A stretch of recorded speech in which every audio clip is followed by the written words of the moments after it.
Yok. Bu it gelmeyecek. Sen istersen git bul. Sonra kolundan tutup getir. Sana Vatikan'dan telgraf geldi. Sen hala ortada yoksun de. Geliyor.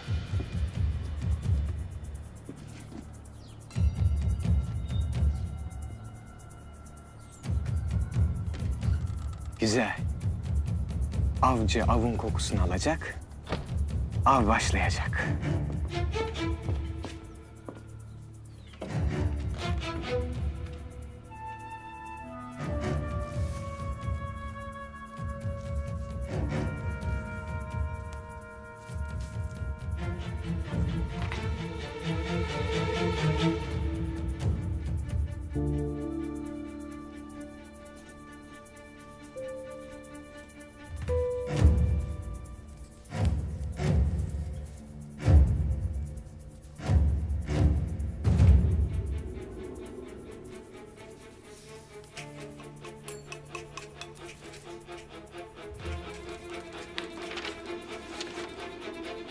Saraydaki ajanımızdan haber geldi. Sultan akşam tebdili kıyafet tekkiye gidecek, öldür.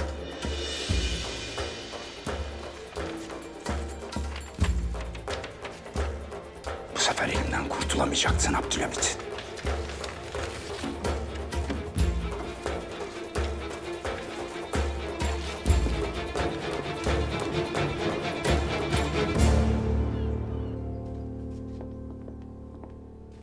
Abdülhamit'in kafasında 150 kilometrelik bir yol var paşam. Sen biliyor musun bu yolu? Abdülhamit'in kafasında ne olduğunu Abdülhamit'in dili bile bilmiyor. Ben nereden bileyim? Zor bir iş. Kabul ederim. Lakin bunu öğrenmeliyiz. Çok mühim. Belli ki bizi tuzağa düşürecek bir hat. Öğren. Bay Konrad. Ben Osmanlı paşasıyım. Bir yolunu bulurum. Şehzade Abdülkadir Efendi ne diyordu? Yüreğini açıyordu. Kalbine emanet ediyordu. Çiçekleri anlatıyordu. Çiçekleri batsın. Çiçeğe çiçek mi anlatılırmış? Efendim bir şey mi dedin? Yok bir şey. Şehzade Abdülkadir çok cesaretli birisi. Ne hissediyorsa söylemekten geri durmuyor. Öyle mi? Öyle tabii. Bugün bana aşkını ilan etti. İnsan seviyorsa cesaretli olmalı. Sevdasını aşikar etmeli. Korkaklar aşkı ziyan ederler. Geldik.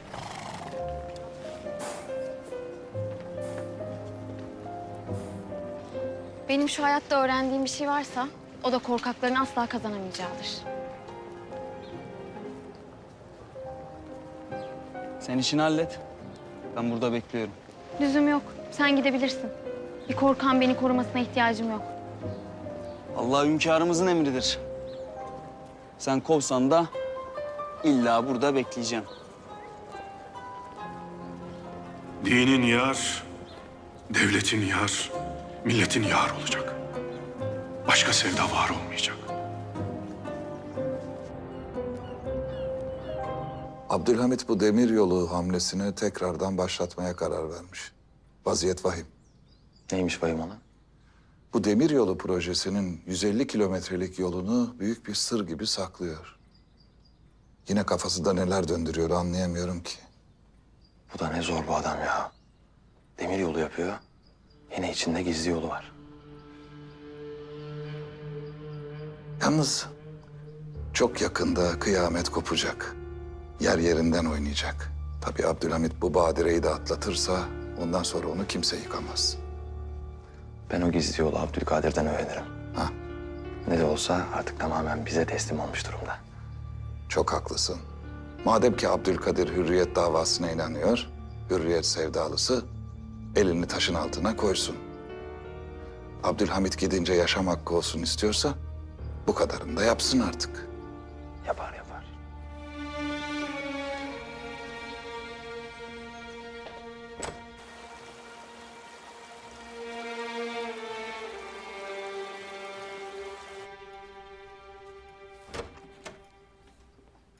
Hünkârım. Buyur paşa. Hünkârım limandan bir havadis. Bu ilanları Filistin'e gönderilmek üzere yola çıkarmışlar. Görmek isteyebilirsiniz diye düşündüm. Hünkârım, bir zeytin şirketi Filistin'de yatırım yapmak için toprak alacağı yazıyor. Karşılığında da payitahttan boğaza nazır arazi veriyorlar. Bir şirket zeytin üretmek için bunca zahmete girer mi? Ticari olarak lüzumsuz bir faaliyet. Bu Theodor Herzl'ın gazetesinin adı neydi? New Press. Gazeteye bir telgraf çekin. Payitahtın sahibi dostların senden bir şey rica ediyor. Bu zeytin şirketinin dolandırıcı olduğuna dair bir haber yapsın. Paşa, bunların Filistin'den istedikleri topraklar arz-ı mevuttur. Vaat edilmiş topraklar. Her ne kadar inkar etseler de hedefleri İslam topraklarını almaktır. Biz var olduğumuz sürece biz göçtükten sonra milletin buna mutlaka mani olacaktır.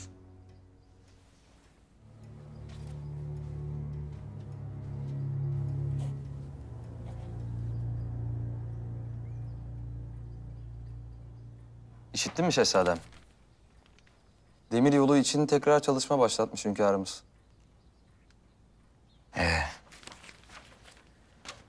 Peder Hazretleri bir meselenin peşine düştü mü bırakmaz, bilirsin. Bence bu demir yolu işine sen de dahil olmalısın şehzadem. Bugüne kadar hangi işe dahil olduğumu gördün ki Sabahattin bu işe dahil olacak. İşte yanlış yaptığımız yer kardeşim. Biz bu saate kadar Hürriyet Kayası'nı sırtlandık. Dağın tepesine kadar taşıdık.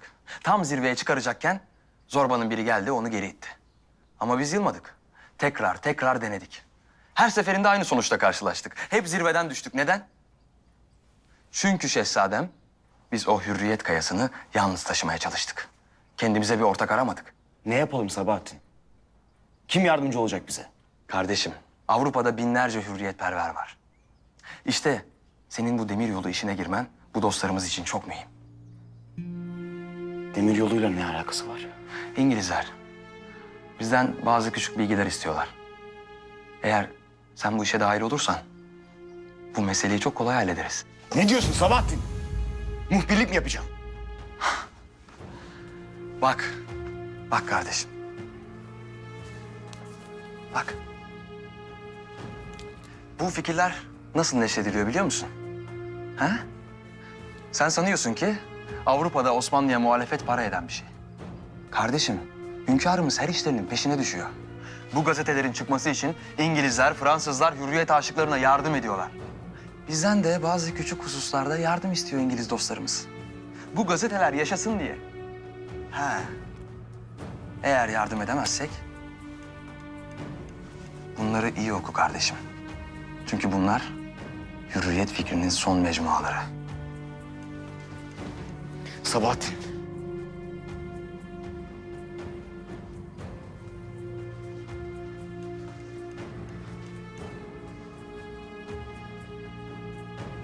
Hürriyet için. Yapacağım.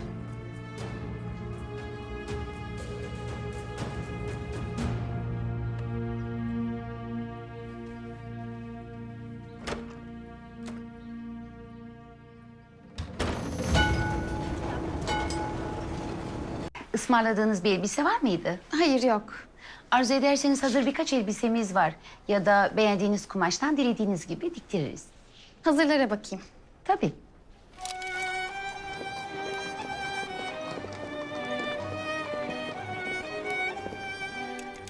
Ya da aslında epey vaktim var. Hem hazırlara bakayım hem de kumaşları göreyim. Nasıl arzu ederseniz.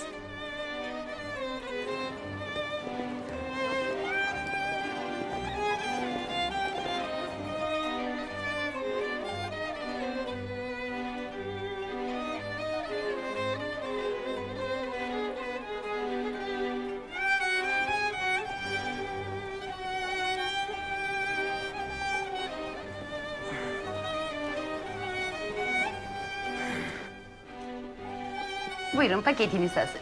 Teşekkür ederim. Arabacım alır. Aslında sizin kadar zarif bir bayana hususi giydirmek isterdim. Bakın, bu mecmua Fransa'da neşrediliyor. Bütün Avrupa modayı bu mecmuadan takip ediyor. Alın sizde kalsın. Teşekkür ederim. Hoşça kalın.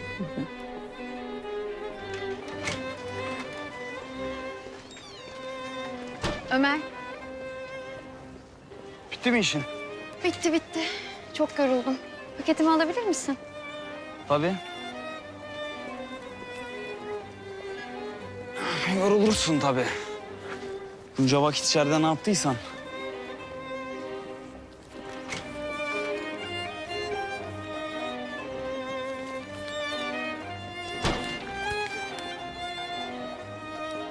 Bunca vakit durdun. Bir tek bu paketi mi aldın? Evet.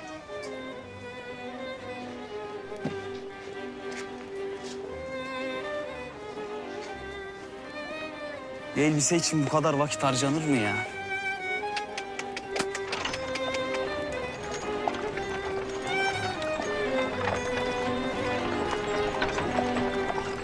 Hünkârım, şeker, karamela gibi satılan, dünya ordularının hayranlıkla envanterine katmak istediği mükemmel silahlar. Heh. Winchester'ı piyade orduları için tavsiye ederim. Daha evvel anlatmıştım. Bu nedir?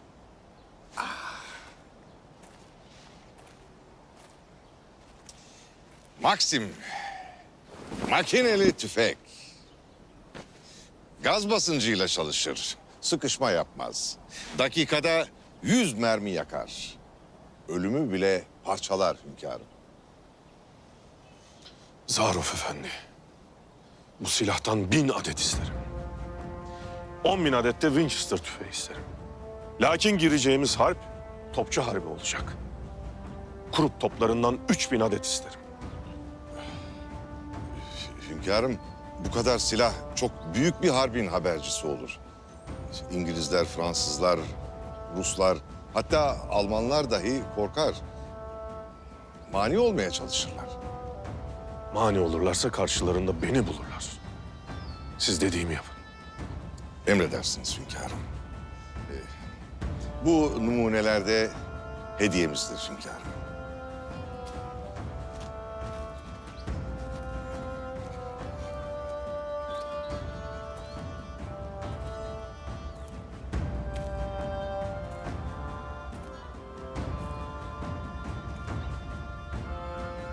Zarof'un gemisini takip ettiniz mi? Rus kıyılarına doğru gidiyorlar. Zannımca bizimle harp edecek olanlar Ruslardır. Tilkiyi takip edersen tuzağa düşersin. Akşam yetimhaneye gitmek için hazırlıklar yapıldı mı? Yapıldı hünkâr. Tebdili kıyafet gideceğiz. Emredersiniz.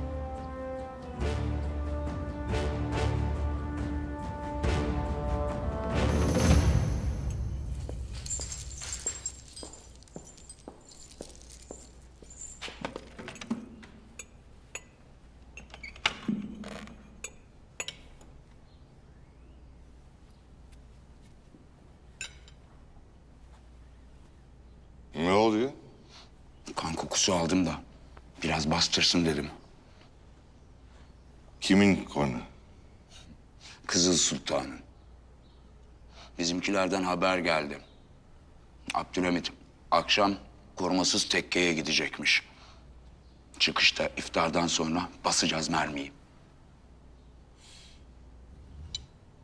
Doğru bir malumat mı bu? Bugüne kadar Vatikan'dan yanlış istihbarat gelmedi. Sen yine de bence dikkatli ol. Ama bu istihbaratın doğruluğunu öğrenmenin kolay bir yolu var. Neymiş o?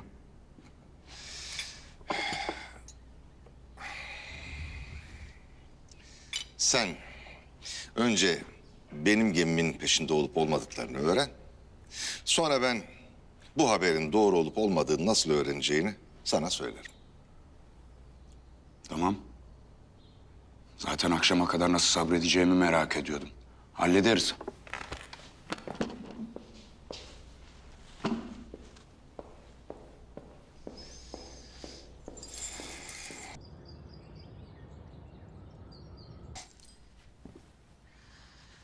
Sizden bir ricam olacak valide. Bu demiryolu meselesine dahil olmak isterim. Babama münasip bir dille bildirin. Hayırdır evladım?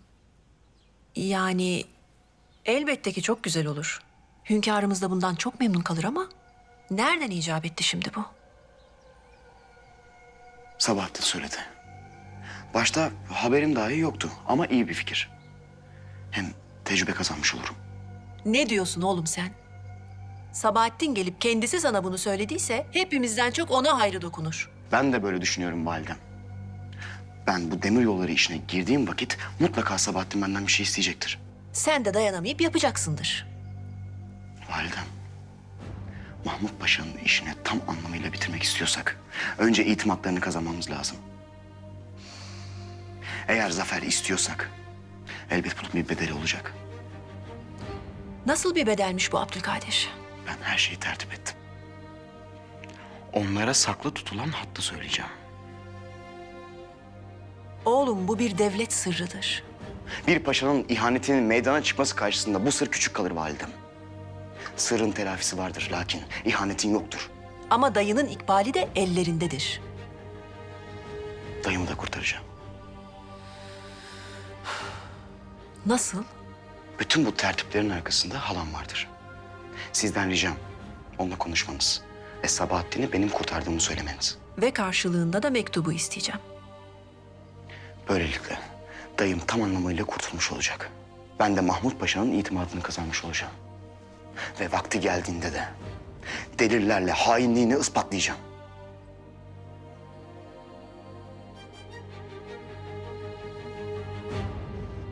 Destur!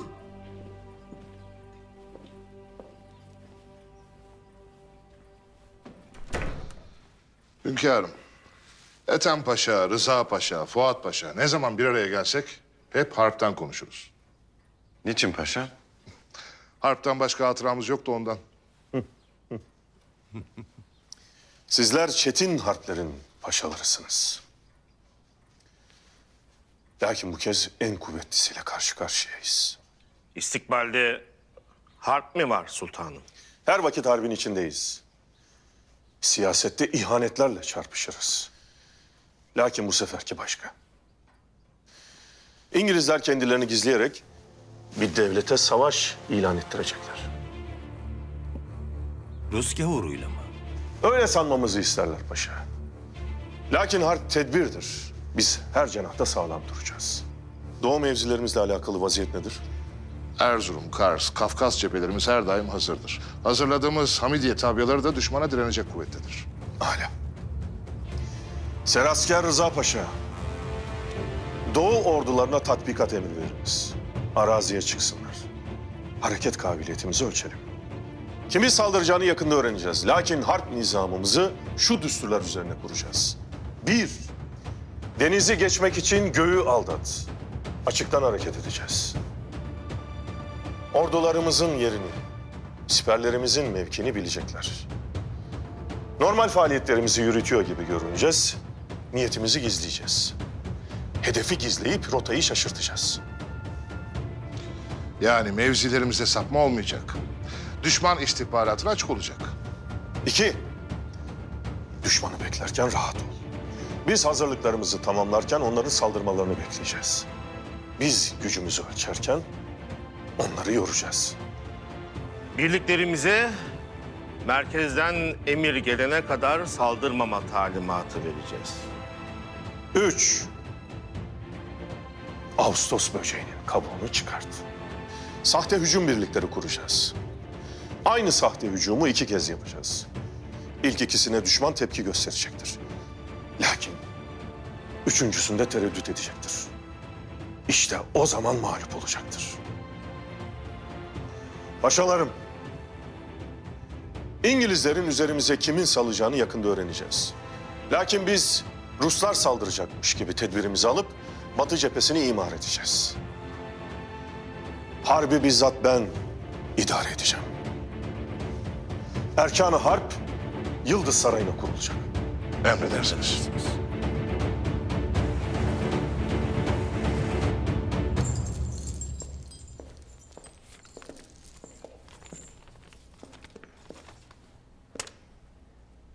Tam tahmin ettiğiniz gibi Abdülhamit geminizi takip ettiriyor.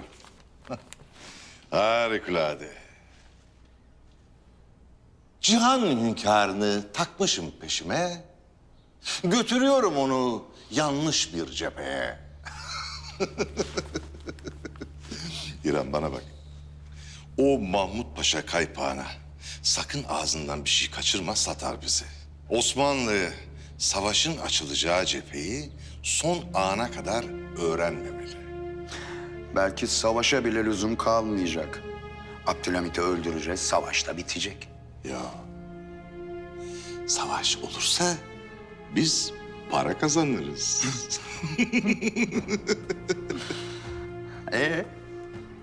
Abdülhamit'le ilgili malumatı nasıl kesinleştireceğimizi söylemediniz. Osmanlı Sultanı bir yere iftara gidecekse gitmeden önce saraydan oraya erzak gönderilir. Bereket olsun diye. Yani bu erzağı takip edersek Abdülhamit'in nereye gideceğini de kesinleştirmiş olacağız. Evet. Aynen öyle. İşte bu sağlam bir malumat. Söz veriyorum Abdülhamit'i öldürdükten sonra savaş çıkmayacaksa bile sizin için bizzat çıkaracağım. Nereye? Saraydan çıkan erzakları takip etmeye. Bakalım Abdülhamit tekkeye mi gidiyor, başka yere mi?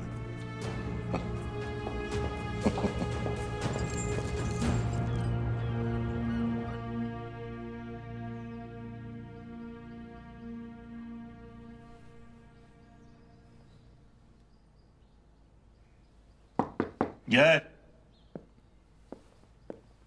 Hünkârım. Sultanım. Buyurun. Size söylemek istediğim bir mesele var. Buyurun dinliyorum. Abdülkadir. Demiryolu meselesine dahil olmak ister. Siz de uygun görürseniz ben hem demiryolu meselesine hem de kendisine çok faydalı olacağını düşünürüm. Fevkalade. Münasiptir. Aynaları sever misiniz sultan?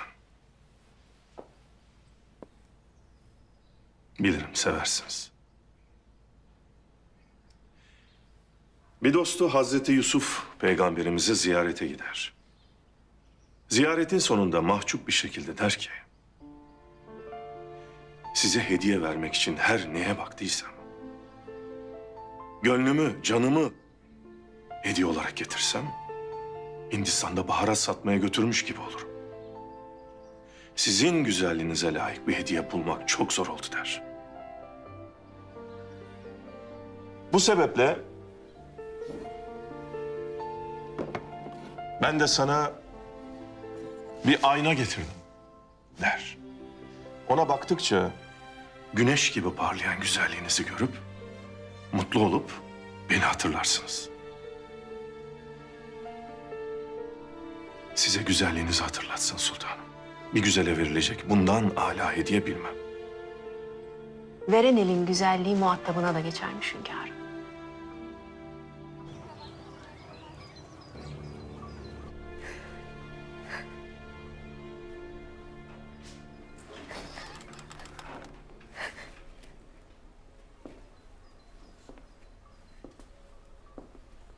Zeynep. Hayırdır? Neden ağlıyorsun? Hiç. Yok bir şey, öylesine.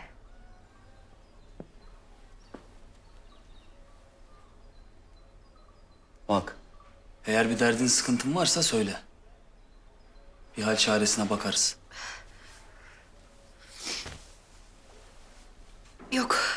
Bak geçti gitti.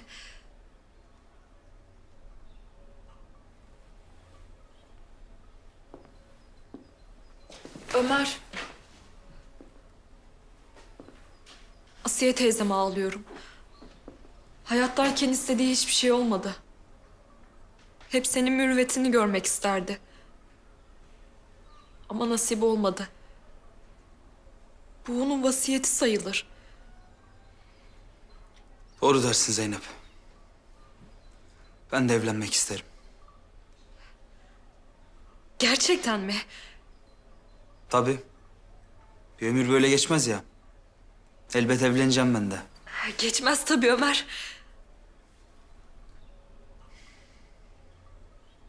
münasip bir vakitte az seninle konuşacağım. İzdivacına talip olacağım. Ne diyorsun sen Ömer? Ne az seni? Ben yıllarca seni bekledim. Asiye teyze beni her gün gelinim diye sevdi. Seni Ömer'ime almak isterim dedi. Ben o gün gelsin diye her gün dua ettim. Şimdi sen bir başkasıyla evleneceğini mi söylüyorsun? Zeynep, Ne Ömer? Ne?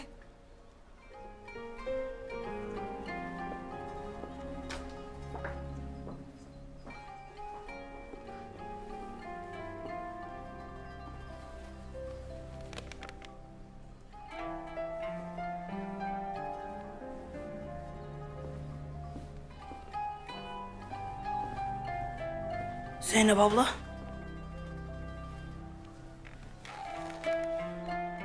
Üzülme.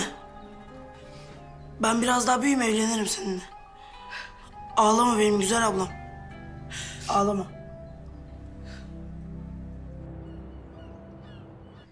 Buyur Bidar kadın.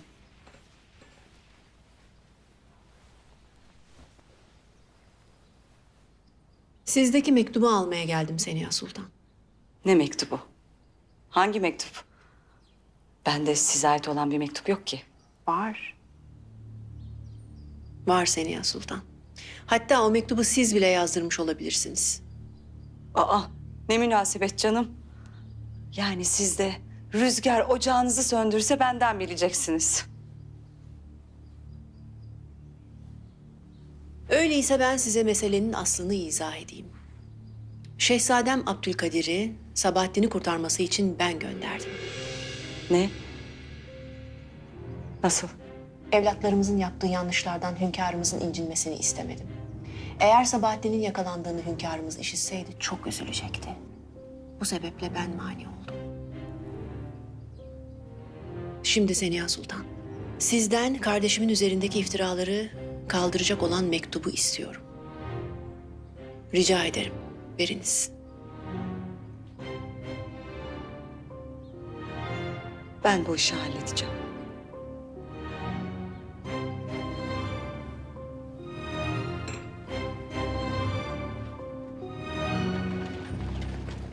İyi.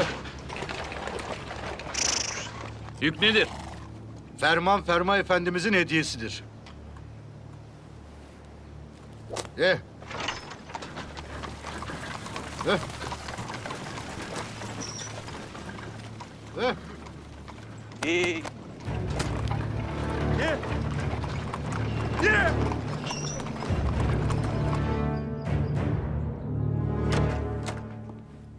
Hayırdır validem? Abdülkadir evladım, Abdülkadir. Ne olmuş Abdülkadir'e? Gitmiş her şeyi Bidar'a anlatmış. Ne diyorsun validem? Duydun işte Sabahattin. Yalnızca Bidar'a anlatmış. Lakin sadece şimdilik. Şehzade efendi.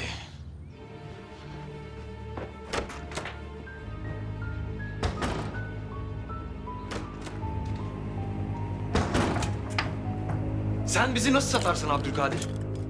Senin bu yaptığını göreceğime ölseydim kardeşim. Zindanlarda çürüseydim. Madem fikrimize ihanet edecektin ne diye kurtardın beni? Gel. Şehzade. Hünkârımız sizi bekler. Demir yoluyla alakalı toplantı başlamak üzere. Tamam Tahsin Paşam. Geliyorum.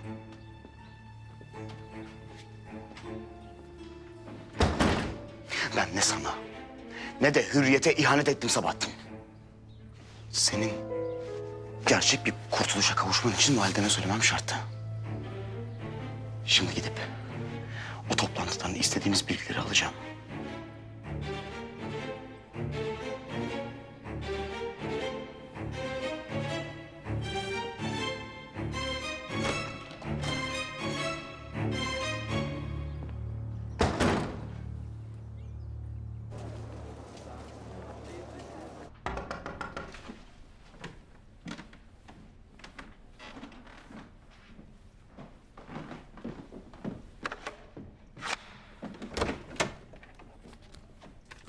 Bekle.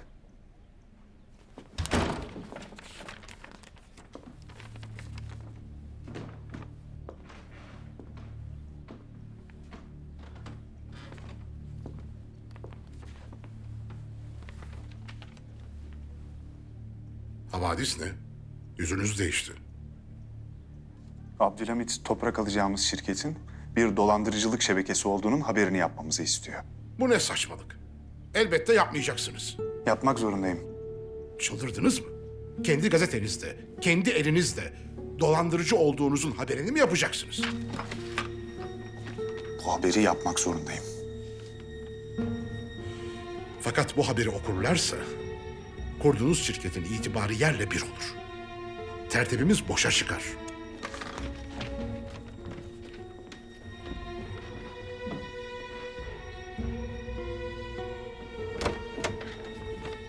Haberi yapsınlar. Ama hiç kimse okumadan bütün gazeteler toplatılacak, anladın mı?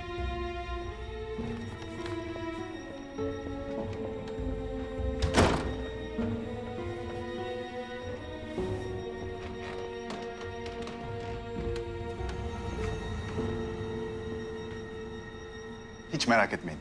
Abdülhamit'in tertibi boşa çıkacak.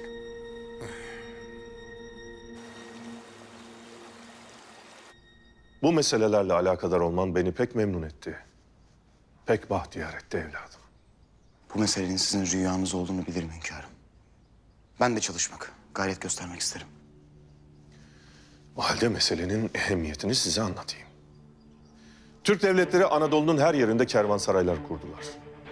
Bu kervansarayları atların yorulup çatlamadan ulaşabilecekleri mesafelere göre ayarladılar.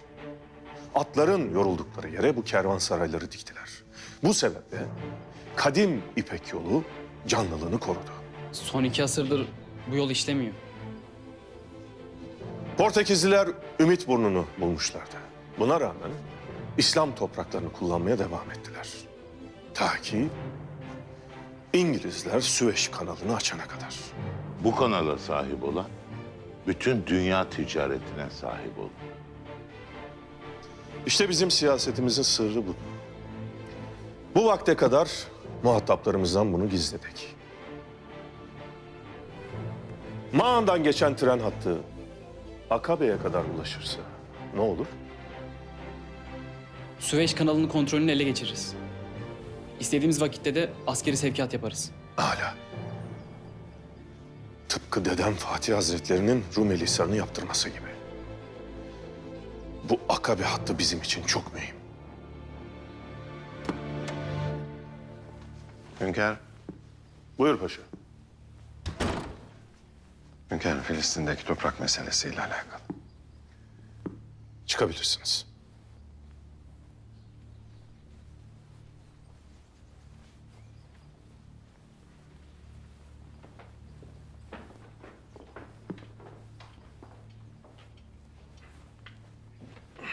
Hünkâr, arz-ı mev'uttan toprak alımlarının ilk hedefi demiryolu güzergahımızın üzeri. Hem vaat edilmiş topraklarına kavuşacaklar, hem bizim tren yolumuza sahip çıkacaklar. Gel paşa otur.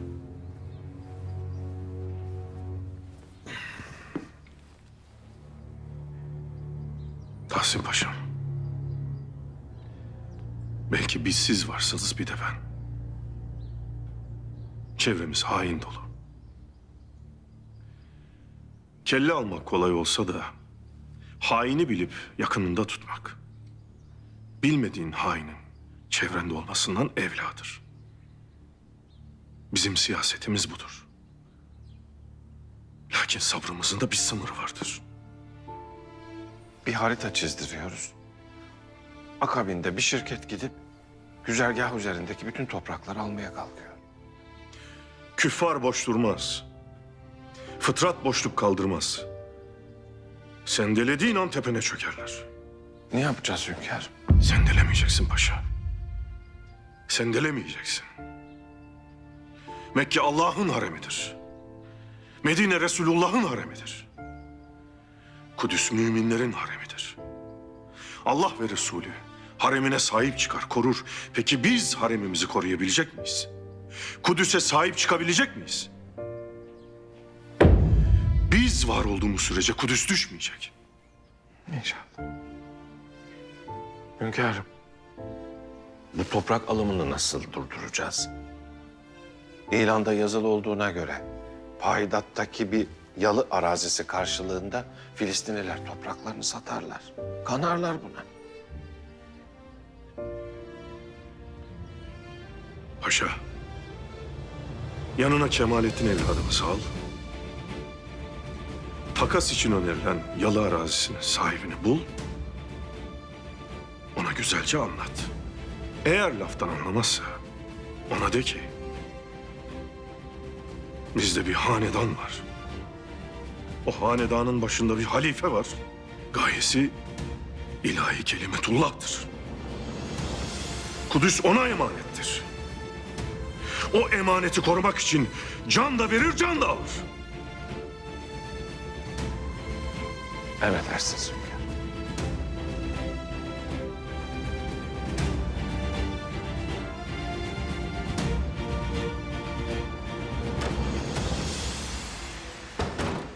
Şehzadem beni emretmişler. Otur Sabahattin.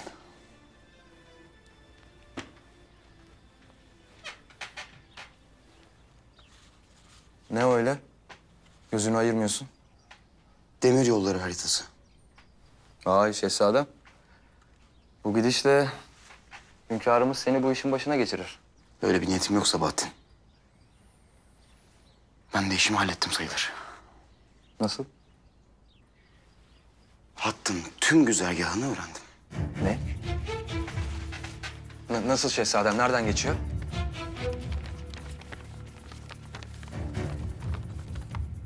Hattın haritası.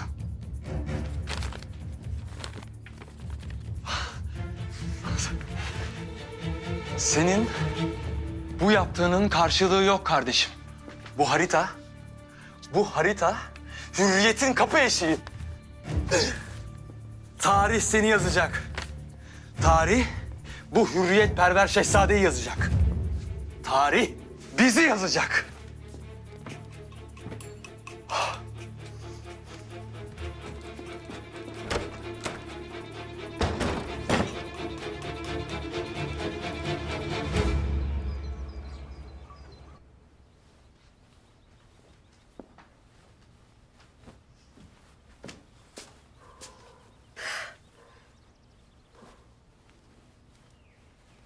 Zeynep. Abi.